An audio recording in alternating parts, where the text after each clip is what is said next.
Well, we end the broadcast tonight with another aspect of how this economy is hitting various aspects of American society.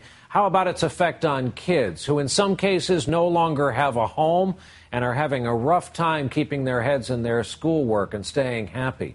Some of them, however, are finding comfort and solace in a place kids have always turned to, and that's stories. Our report tonight from NBC's Chris Jansing.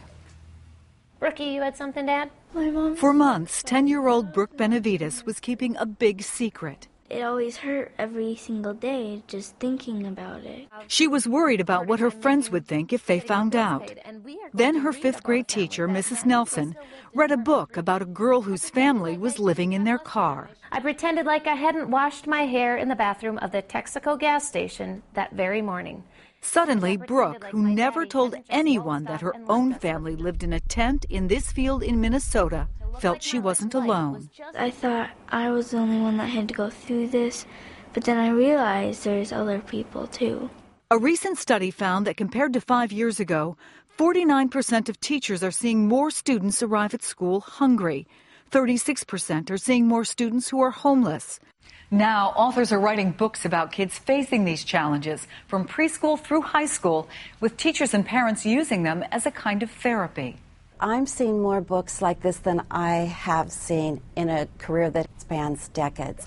When 7-year-old Kaylin Donaldson's dad was laid off, she was terrified she'd have to move away from Texas. This house room has a lot of memories to me, and I just love it so much. So Mom read to her daughters. What he'd lost was his job.